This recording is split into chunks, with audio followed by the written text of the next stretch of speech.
Del 2008 a la fecha, casi 17,000 cuerpos han sido enterrados como XX. Esto según el Instituto Nacional de Ciencias Forenses INACIF. A continuación, el reportaje especial en nuestro diario. Nos encontramos en la zona 1 de la capital, en las oficinas centrales del Instituto Nacional de Ciencias Forenses INACIF, con Alfredo Muñoz, perito en lofoscopía, quien nos hablará un poco de los métodos de identificación de los cuerpos que llegan a la morgue de esta institución en estado avanzado de putrefacción, como osamentas o restos óseos. Licenciado, bienvenido a este podcast. Muchas gracias, muy buenos días. Un tema interesante, ¿verdad? Por supuesto, para empezar quisiéramos conocer un poco sobre cuáles son los métodos de identificación que se han implementado a lo largo del tiempo para identificar estos cadáveres. Bueno, básicamente tenemos 5 métodos. El abordaje por medio de identificación de lofoscópico, quiere decir a través de huellas dactilares, en algunos casos muy particulares, como caso Hogar Seguro. Se trabajó también con huellas de la palma de la mano, por ser menores de edad las víctimas, ¿verdad? Luego pues se pasa a un siguiente método, que es el de odontología forense. Cada ser humano pues adulto tiene 32 piezas dentales, y esas piezas dentales cada uno da una información. Puede ser que hayan dientes supernumerarios o ausencias dentales, trabajos dentales, sobreposición de dientes atrás, dientes adelante. Todo ese tipo de información es de gran utilidad para el odontólogo forense.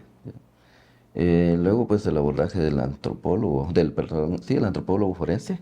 El antropólogo forense pues va a estudiar los huesos, la estructura de los huesos del ser humano.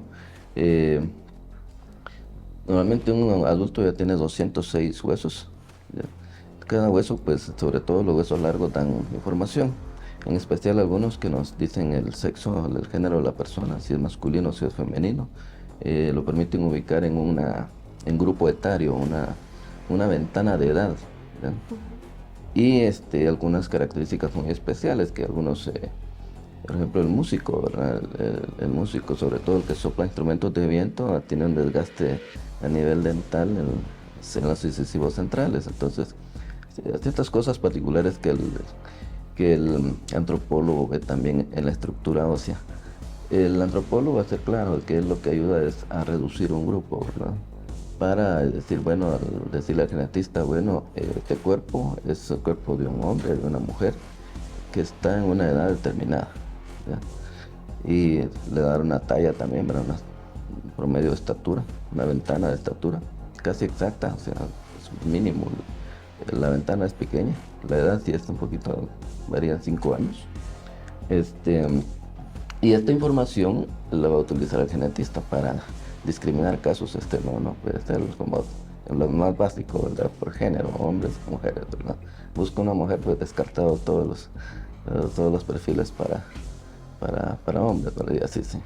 Y así sucesivamente para poder obtener un perfil genético. No obstante, también pues luego pues del antropólogo, en su peritaje, él obtiene una muestra de hueso. Sobre todo nosotros la llamamos una media caña. El hueso se parte no completo, no que a la mitad, se saca un medio tubo. Y eso se envía, sobre todo del fémur, ¿verdad? Se envía acá al laboratorio de genética para que ellos hagan la extracción del perfil genético de ese cuerpo.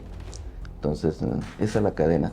Dentro de todo, desde el inicio hasta el final, siempre se involucran la medicina forense, o sea, el médico forense, porque él en la inspección del cuerpo, así como le llega, pues va a empezar a ver vestuarios, ciertas características de tipo, de cuestiones de tipo personal, ¿verdad? Que van a permitir a una familia, él iba vestido así, iba a esto, iba al otro.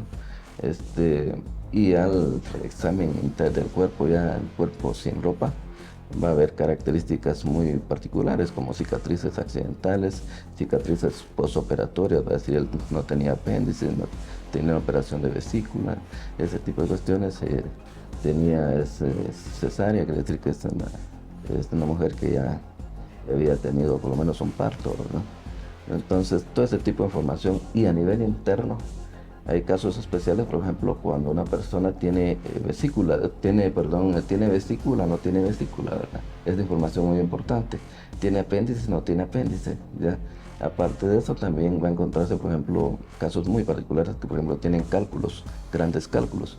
Saben que esta persona tiene que estar bajo cierto tratamiento. Incluso hay personas que dicen, bueno, ¿y por qué esta persona no está hospitalizada? ¿No? O sea, ya tendría que estar siendo intervenida, ¿verdad? Entonces, esas informaciones permiten ir discriminando y descartando posibilidades de cuando la familia dice, aparecen cuerpos, 2, 3 familias para un cuerpo, sobre todo cuando están calcinados, ¿verdad? Cuando están calcinados se desaparecen todas las características que le sirven a uno, pues, a primera vista para identificar, ¿ya? Todos los cuerpos toman un color pues oscuro, ¿verdad? Y aparte de eso, una posición que le llamamos de boxeador, se contraen todos, fue la deshidratación, pero se contraen todos los músculos, y se llama posición de boxeador. Entonces, y también hay una reducción del cuerpo, ¿verdad? Entonces, ahí hay que entrar fuerte con los detalles más científicos, ¿verdad? Para identificar. Todo esto, pues en términos, en grandes rasgos, esta es la metodología. Lo voy a decir acá en INASIF, pues ya está básicamente implementada de una manera, le voy a decir, estandarizada desde el 2011. Se creó una unidad que funciona en la morgue de zona 3, en la sede central, y se dedica a identificar cuerpos, desde cuerpos de personas fallecidas frescas, ¿verdad? En estado que no tienen más de 24 horas de fallecimiento, y así conforme van avanzando hasta encontrarse con casos muy complicados, ¿verdad? Precisamente ayer nosotros hacíamos la identificación de un cuerpo que me sorprendió realmente. Era un esqueleto, literalmente ya, ¿no? Era un esqueleto. Y había un señor desaparecido en esa área y decían, él es.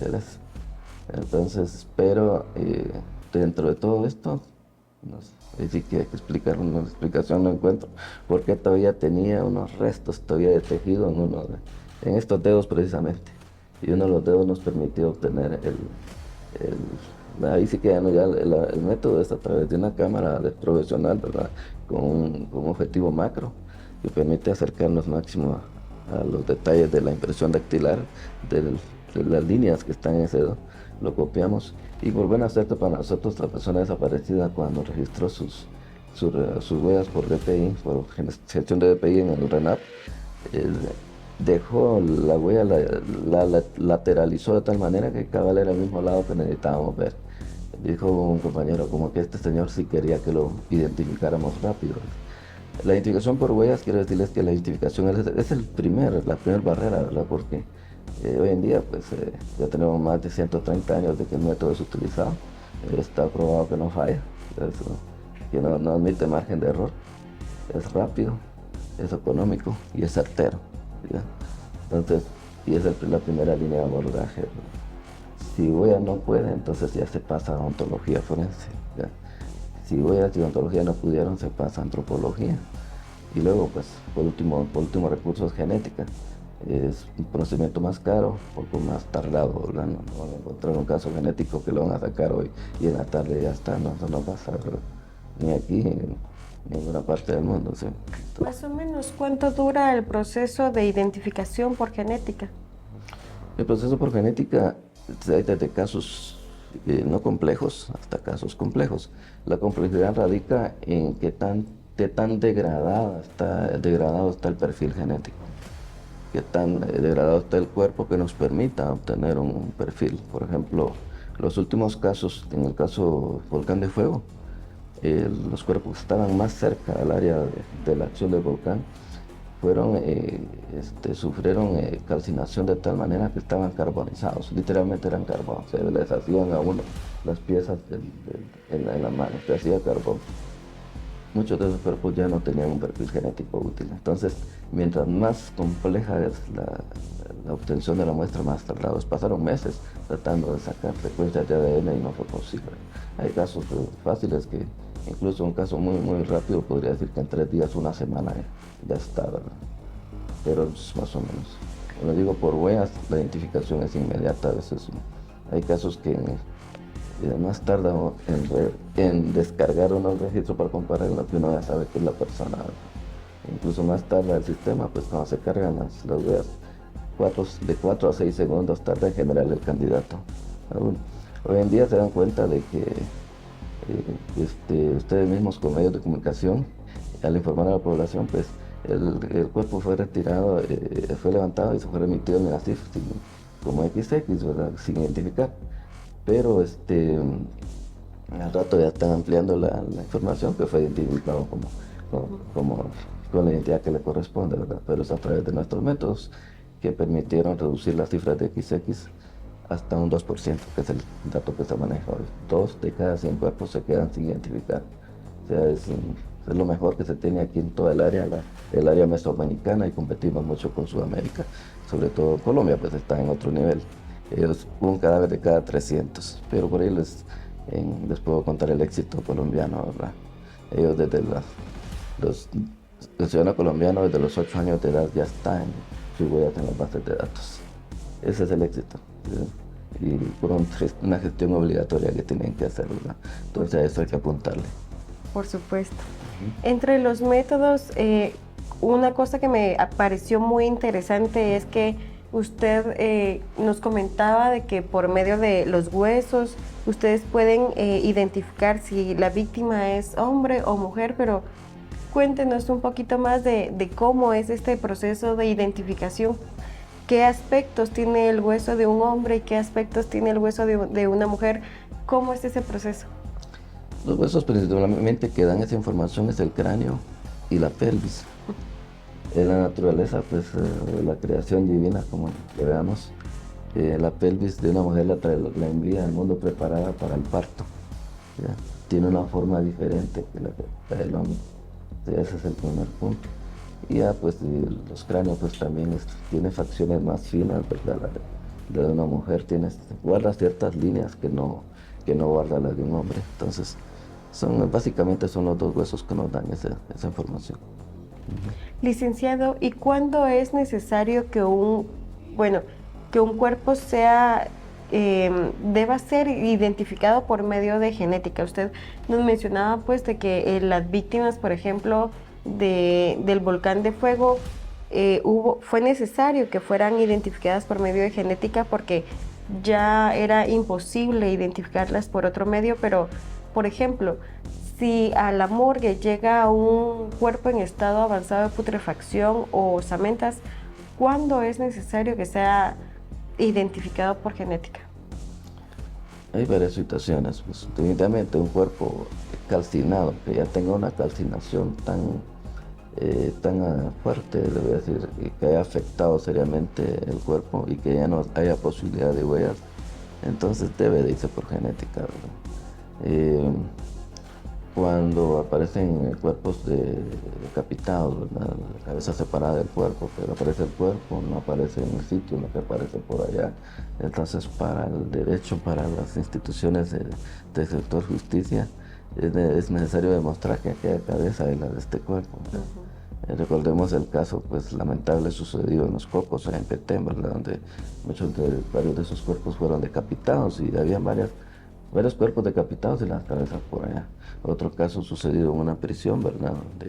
Un caso de impacto, pues incluso andaban hasta jugando fútbol con las cabezas dentro de la prisión, ¿verdad? Entonces, en esos casos es necesario hacer el match por ADN, el ADN del cuerpo y el ADN de la cabeza. Todos tenemos, cada una de nuestras células da información genética y esta está replicada en todo el cuerpo. Entonces las células de la cabeza y las células del tórax y del cuerpo, cuando hay desmembramientos de todo también, del seccionado del cuerpo, todas tienen esas células que tienen la misma información genética. Entonces al hacer el match, la comparación pues va a coincidir. Recordemos que el perfil genético cada uno de nosotros lo heredamos de nuestros padres y a la vez de nuestros abuelos, y así nos vamos en esa línea, ¿verdad? Entonces vamos a tener información, dice, bueno, porque no se parece a nosotros, pero sí sacó los ojos del abuelo, y con total razón, ¿verdad? Por supuesto. Entonces, estamos hablando de casos calcinados, casos bien avanzados, estado de descomposición. Y yo, pues, allá por 1998 sucedió un caso, pues, mediático, del caso Mincho, que algunos los que tenemos una edad ya nos acordamos de ese caso. Ese cuerpo, pues, los medios decían, bueno, este cuerpo que apareció en el basurero era el de Mincho, ¿verdad? El Mincho nunca apareció. Entonces, y me llamaron, me llamó el director de investigaciones en ese tiempo, me dijo, hay una exhumación de un cuerpo acá en la verbena, me dijo, véngase para acá y mira a ver la posibilidad de si le encontramos huellas. Ese cuerpo tenía 11, no solo apareció putrefacto, ya en estado de descomposición, y sobre eso ya tenía 11 meses de estar inhumado allá. Entonces empezamos a revisar y dentro de los tejidos que el cuerpo estaba en una condición que le llamamos licuefacto, o sea, ya estaba así, todos los huesos estaban metidos entre carne floja y líquidos, ¿verdad? Entonces, tomo los dedos y empiezo a extraer y empiezo a ver que sí había un material de la epidermis, lo que vemos nosotros es la epidermis y adentro está la dermis. Entonces estaba así como arrugado, así, debajo, de esta manera. Entonces empiezo a extraerlas y metílas de una mano en una de otra.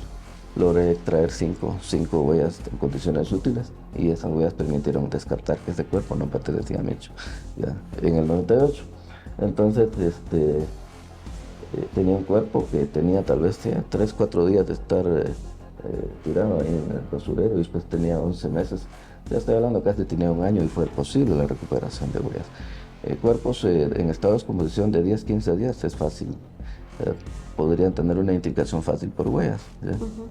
En el caso mismo volcán de fuego, los cuerpos del número 1 hasta el 80 y 92, por ahí recuerdo, muchos de esos fueron identificados por huellas. Ya cuando llegamos al caso 103, ya empezamos a ver que ya no. Entonces los cuerpos fueron recogidos, como fueron llegando a esa carretera, ¿verdad?, que comunica y que al fondo se ve el volcán de fuego. El número 1, el primero que encontraron, y así iban hasta el número 300 y pico, ya era alguien que estaba cerca de la acción del volcán. Entonces los primeros cuerpos, los que estaban más lejos del volcán, los que lograron correr, pero ya no lograron salvar la muerte, ¿verdad?, huirle a la muerte ahí. Entonces esos cuerpos sí fue posible la identificación por huella. Ya cuando llegamos al caso número 103, les digo, bueno, espero que hasta aquí llega mi equipo de trabajo, pues si hay algo me llaman y mando a alguien a ver. Nosotros estuvimos allá en Escuintla por 11 días, ¿verdad?, hasta que vimos que ya no había casos para nosotros. Muchas gracias, licenciado. Ahora, para finalizar, que nos cuente un poco sobre el proceso que las familias deben tomar para poder identificar a sus seres queridos, que a veces son familias que llevan meses, incluso años, buscando a sus seres queridos que están desaparecidos y ya pues creen que están muertos, y constantemente llegan a la morgue del INASIF en busca de su ser querido. ¿Cuál es el proceso que estas familias deben seguir para buscar? Bueno, en cuanto a lo que INASIF corresponde, pues ellos deben de llegar, ¿verdad?, a la sede de morgue de zona 3. Ahí está esta oficina que implementamos en el 2011, que ahora ya es tiene 5 personas, funciona, pero se ha ido fortaleciendo a nivel tecnológico, ¿verdad? Y aparte de eso, pues de inicio pues les van a tomar una entrevista y todo para empezar a ver características, información de lo que nos interesa saber, cuál fue el último contacto que se tuvo con una persona que está desaparecida. ¿Por qué? Porque necesitamos una fecha de inicio al arrancar la búsqueda, para arrancar la búsqueda de ese cuerpo. Y nuevamente lo vamos a encontrar en esos días cercanos, en ese día, en la siguiente semana, ¿ya? Los que se logran localizar, ¿verdad? Luego pues toda la información corresponde, igual se les solicita que obtener pues un perfil, para poder sacar un perfil genético. Se les saca muestras, se les obtiene la muestra, de preferencia a la mamá o un familiar directo, mamá, papá, un hermano, un hijo. Esos son los familiares directos en la primera línea, todos los que están cerca de nosotros. Hay una herencia de perfil genético directa, ¿verdad? Entonces, se toma la muestra porque también funciona a raíz de la ley de bancos genéticos. funciona un sistema de búsqueda automática que se llama CODIS, que se está alimentando con cada cuerpo que no se logra identificar de este 2% que le indico, quedan ahí en el CODIS. Entonces, cada cuerpo nos quedan huellas, nos queda la carta dental, la carta odontológica. Es que todo el cuerpo se inhuma, pero toda esa información ya queda. Para identificarlo ya no es necesario exhumarlo. Exhumarlo sería solo para, ya estando confirmada la identidad, para entregarlo. Entonces, huellas, quedan piezas dentales, se queda el estudio del perfil genético. El perfil genético se corre a la búsqueda. Entonces, en un momento dado, pues viene el perfil genético de la familia que anda buscando, se obtiene y se corre a la búsqueda para encontrar un match, ¿verdad? Se pueden acercar, pues hay un programa, ahorita pues de hecho que viene como anillo al dedo para comentarlo. Hay un programa que se llama Ante tu tumor más grande, que está establecido para buscar personas desaparecidas en contexto migratorio, pero igual funciona de la misma manera, pudiera funcionar para casos internos, ¿verdad? Acá pues las personas se acercan, ¿verdad?, al MINEX y se le toman muestras, se coordina con INASIF, le toman muestras y se corren pues al banco de datos genéticos. En este momento pues ya hasta el último dato que tengo de ellos, que data de por el 23 de julio, tenían 357 muestras tomadas bajo ese programa, y habían importante que tenían 22 hits con cuerpos que están allá en Estados Unidos, de personas que iban a la ruta migrante para allá, y uno en México.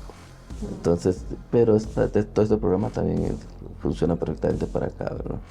Entonces, cuando se sospecha que la familia tiene sospechas de que ciertos cuerpos podrían ser, por ejemplo, buscamos, se hace la búsqueda por huellas, no se encuentra, pero encontramos en ese rango de búsqueda que hay una serie de cuerpos que no es posible la obtención de la muestra de huellas.